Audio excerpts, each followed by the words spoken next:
ये रोड देखिए किस तरीके से है, हालात यहाँ के। ये मंदिर का गेट है। इस तरीके से इन लोगों को ऊपर से निकल कर जाना पड़ रहा है। मंदिर की सीढ़ियों पर चप्पल और जूते और गंदे पैर लेके जाना पड़ता है। अम्मा, ये कब से गंदगी पड़ी है? ये गंदगी तो बहुत टाइम से है भैया। मुख्य समस्या डेयरी की भी है, जो शहर में कई जगह है। गोबर इकट्ठा होता है, नाले ये जो बह रहे हैं ये ओवरफ्लो हो जाते हैं नाले। और ये यहाँ से बच्चे निकलते हैं छोटे छोटे, उनके स्कूल जाने का यही एक रास्ता है। यही रास्ता है ना बच्चों के स्कूल जाने का। देखिए मेयर साहब, आपको देख लेना चाहिए, बड़े बड़े काम आप करने जा रहे हैं, सारे कुछ काम करते हैं, बड़े नाले तालाब सब बनवाते हैं। अपने सभासदों को समझाइए जरा और बताइए, यहाँ भेजिए। माताएं बहनें निकलती हैं, बच्चे स्कूल जाने के लिए निकलते हैं, सब काफी ज्यादा लोगों को चोट लगी है और परेशानी तो सभी को होती है ज्यादातर। अभी हम सुभाष नगर के एक ऐसे मंदिर में हैं जिस मंदिर को यहाँ की नेता नगरी ने और अधिकारियों ने नर्क बना दिया है। ये मंदिर इधर दिखाइए पीछे। ये मंदिर का प्रांगण है, दुर्गा माता का ये मंदिर है। यहाँ लोग तमाम आते हैं, सुबह और शाम को यहाँ पूजा अर्चना करते हैं। लेकिन यहाँ का ये रोड देखिए किस तरीके से नगर निगम के भ्रष्टाचार की भेंट चढ़ चुका है। मुद्दा यहाँ पर यह है, ये रोड क्यों नहीं बन पा रहा है। यहाँ से हजारों लोग डेली निकलते हैं, चोटिल होते हैं, चोटें लगती हैं, लेकिन ये इसलिए नहीं बन पा रहा है क्योंकि ये एरिया कहीं ना कहीं दो सभासदों के बीच में आता है और दो सभासदों की आपसी लड़ाई के चलते ये रोड आज तक नहीं बना है।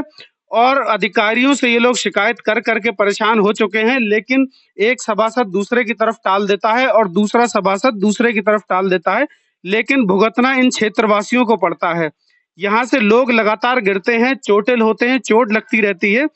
कई दिनों से ये लोग मुझे फोन कर रहे थे। आज मैं यहाँ पास में था तो मुझे लगा कि ये दिखाना चाहिए नगर निगम किस तरीके से काम कर रहा है। और ये दोनों सभासद मुझे लगता है भाजपा के ही होंगे। एक सपा के सभासद हैं, एक भाजपा के सभासद हैं। दोनों का क्षेत्र है, एक का उस तरफ हो सकता है, एक का इस तरफ हो सकता है, लेकिन दोनों अपनी लड़ाई के चलते इस रोड को नहीं बना रहे हैं। ये रोड देखिए किस तरीके से है, हालात यहाँ के। ये मंदिर का गेट है। इस तरीके से इन लोगों को ऊपर से निकल कर जाना पड़ रहा है। मंदिर की सीढ़ियों पर चप्पल और जूते और गंदे पैर लेके जाना पड़ता है। मजबूरी इनकी ये है कि ये जो गंदगी है, इस गंदगी से निकल कर नहीं जा सकते हैं। ये नाला है बराबर में जो ओवरफ्लो हो जाता है, उसके बाद पूरे मोहल्ले का मलबा जो है वो मलबा यहाँ इकट्ठा होता है और उस मलबे पे से ये लोग निकलने को मजबूर हैं, क्योंकि इसके अतिरिक्त इनके पास कोई भी दूसरा रास्ता नहीं है। सबसे बड़ी बात यह है कि हम दिन रात योगी सरकार का गाना गाते रहेंगे, लेकिन मंदिर के सामने इस तरीके की गंदगी को देखने नगर निगम का कोई अधिकारी नहीं आता है। इन लोगों से बात हुई, जैसा इन लोगों ने बताया, यहाँ कोई नगर निगम का अधिकारी आया है कभी? कोई नहीं आया। यहाँ आपकी दुकान है, ये क्या नाम है आपका? उमेश। ये गंदगी कब से पड़ी है यहाँ पे? ये सालों से पड़ी है, कई सालों से है। सभासद से आप शिकायत करते हो, क्या कहते हैं? उनसे सबसे भी कह रही, बीजेपी वालों से कही थी और सपा वालों से कही थी, कोई फायदा नहीं हुआ उनसे। कोई फायदा? अम्मा, ये कब से गंदगी पड़ी है? ये गंदगी तो बहुत टाइम से है भैया। बहुत टाइम से पड़ी है। बहुत टाइम से। सफाई के लिए कहा नहीं किसी से?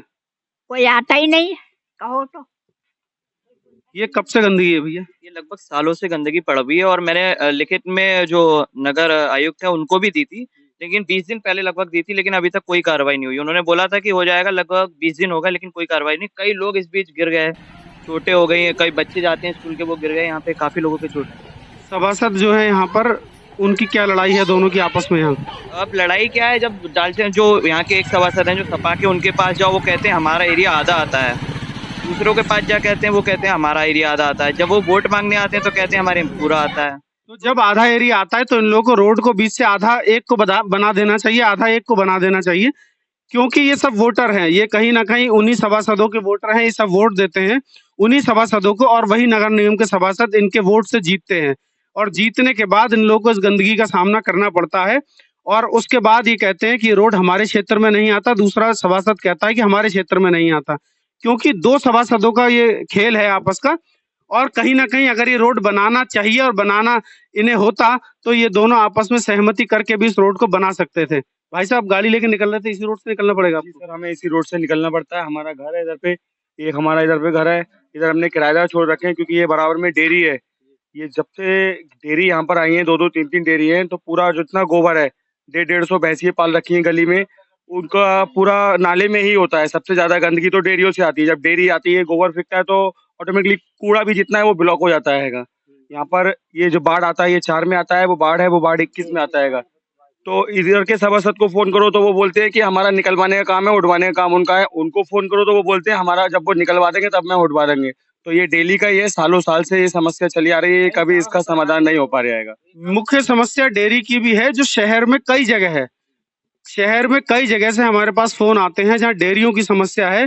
गोबर इकट्ठा होता है, नाले ये जो बह रहे हैं ये ओवरफ्लो हो जाते हैं नाले और बहकर यहाँ तक आते हैं। ये लोग बताते हैं कि यहाँ घुटने तक पानी हो जाता है। और अगर ये दो सभासद मिलकर नहीं कर पाते हैं तो इनको ये मुद्दे को मेयर साहब के पास ले जाना चाहिए, क्योंकि कहीं ना कहीं इन लोगों के वोट से ही मेयर साहब भी मेयर बनते हैं। उनको इस मुद्दे को देखना चाहिए और इन लोगों की समस्या का तत्काल प्रभाव से निदान करना चाहिए। यहाँ से बच्चे निकलते हैं छोटे छोटे, उनके स्कूल जाने का यही एक रास्ता है। यही रास्ता है ना बच्चों के स्कूल जाने का? स्कूल है, खालसा स्कूल है, एमजी है, कई स्कूल यहाँ पे। बच्चों के चोटें भी लगती होंगी, गिर जाते हैं बेचारे, गिर जाते हैं। देखिए मेयर साहब आपको देख लेना चाहिए, बड़े बड़े काम आप करने जा रहे हैं, सारे कुछ काम करते हैं, बड़े नाले तालाब सब बनवाते हैं। अपने सभासदों को समझाइए जरा और बताइए, यहाँ भेजिए। उन्हें बता देना चाहता हूँ कि यहाँ की जो पब्लिक है आक्रोश में है बहुत ज्यादा, और इस बार वोट देने के पक्ष में भी नहीं है किसी को भी किसी भी तरीके से।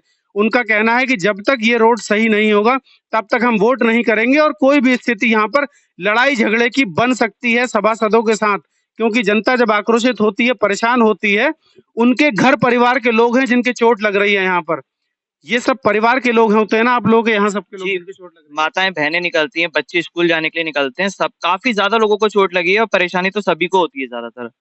बुलाया है या मौके पे कभी आए हैं सभासद? नहीं, मौके पे कोई भी नहीं आया यहाँ पे। देखिए वोट डालने के लिए, अब ये हैरानी की बात है, बड़ी विडंबना है ये हमारे सिस्टम की, कि जब इन्हें वोट चाहिए होता है, चाहे कोई भी नेता हो, वो आपके दर दर जाएगा, दरवाजे पे खटखटाएगा, हाथ जोड़ेगा, सब कुछ करेगा, लेकिन इनकी समस्याओं को सुनने के लिए कौन आएगा? जो इस समस्याओं से जूझ रहे हैं, इस समस्याओं का निदान कौन करेगा? इसके लिए मैं मेयर साहब और नगर आयुक्त महोदया से, मैडम से कहना चाहता हूं कि एक बार अपने इन सभासदों को, अपने इंजीनियरों को, अपने जेई को, जिसका भी ये क्षेत्र हो, उसको भेजिए यहाँ पर और तत्काल प्रभाव से इन लोगों की समस्या का निदान करिए। नहीं तो यहाँ पर लड़ाई झगड़े की स्थिति पैदा हो रही है। ये लोग लड़ेंगे झगड़ेंगे, उससे कोई फायदा नहीं बनेगा। इससे पहले कि ये स्थिति खराब हो, यहाँ पर तत्काल आप टीम भेजिए और मुआयना कराइए और इस रोड को बनवाइए ठीक से, और यहाँ जो डेयरियां बनी है उन डेयरियों का कोई ना कोई रास्ता निकालिए।